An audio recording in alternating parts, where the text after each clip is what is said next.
Ay salamat, natuto rin kayo maglimlim. Akala ko hindi na kayo maglilimlim dyan eh. Ikaw si number 2, ikaw si number 3. Samantalang mga kapatid ninyo, ayun, sa galaan. Galingan nyo ha, para dumami mga sisiw natin. Good job. Magandang hapon, ako si Mike Cortez para sa Villa Alvero Farm. Sa episode na ito, tatalakayin ko naman ang kaso ng mga manok na ayaw maglimlim. May mga manok talaga na ayaw maglimlim, ano? Yung tipong itlog niya sila ng itlog tapos ayaw nilang limliman. Nauna ko nang naging problema ito sa mga Jersey chicken namin kung saan yung unang manok ay nakaka-20 itlog na at ayaw niya talagang maglimlim.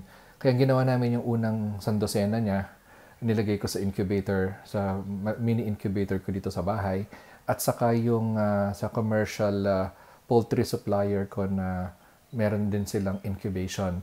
Nagkakahalaga nga pala ito ng 12 pesos bawat manok. Hindi natin sigurado kung mabubuhay, pero meron silang ginagamit na infrared flashlight para masiguradong buo yung pula at maayos yung itlog at hindi pa ito nabubugok. So, ang bugok kasi na itlog, yun yung medyo matagal na, tapos nung matapos limliman, napisa na lahat yung mga itlog. Tapos may mga itlog naman na wala talaga, hanggang bugok lang talaga. Ito namang mga bugok na ito, ginagawang penoy. Hindi ko pa nalasahan, pero sabi ng iba masarap daw.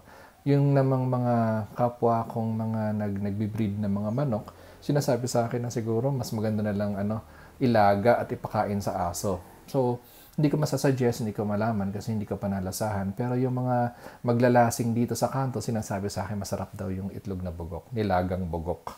Anyway, so paano nga ba yung gagawin natin kapag may mga manok na ayaw maglimlim?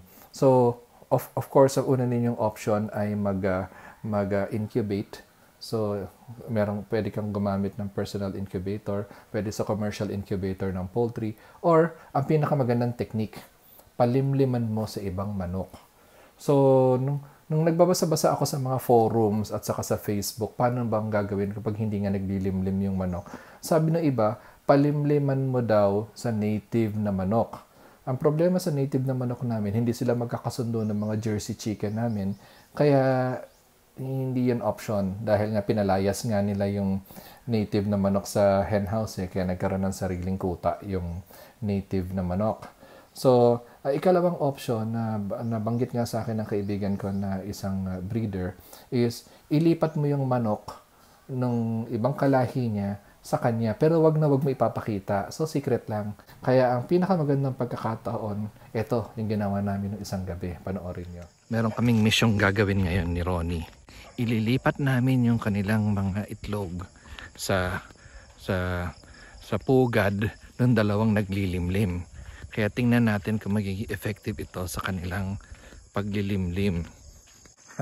So ganun lang pala yun. So sa dilim, kunin mo yung itlog, tapos ililipat mo na sa ibang pugad. So wala na sila magagawa. Hindi naman nila nakita, hindi nila alam kung ano yung nangyari dun eh.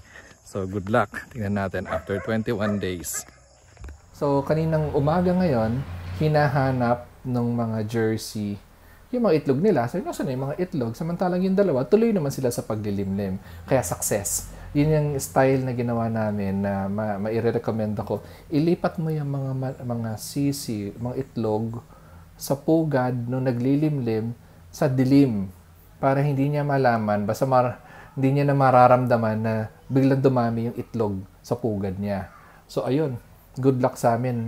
Nilista ko nga sa whiteboard ko ngayon na nagsimula silang maglimlim kagabi and I'm starting to count down for the next 21 days. Likewise, sa incubator ko, nagka-countdown din ako ng 21 days and I only have 1 week to go before I probably share a video ng pagpisa ng mga sisiw. Hopefully, successful yung aking mini experiment kung paano mag-incubate ng mga sisiw.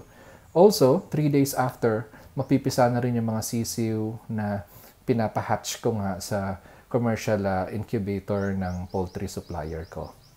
Ayun. So, I hope may bago kayo natutunan paano magpalimlim kung ayaw maglimlim ng mga manok. Maraming salamat ulit sa inyong pananood. Hanggang sa muli. O, ano tinitingin-tingin mo dyan? Busy yung ate mo sa paglilimlim tapos ikaw nangangapit bahay ka dyan. Maglimlim ka kaya ng sarili mo. Siguro pinagsususpetsahan niya rin itong nagnakaw ng itlog niya kung bakit nawawala yung itlog niya. Pero ganun talaga ang buhay. Ayaw mo maglimlim, palimliman natin sa iba.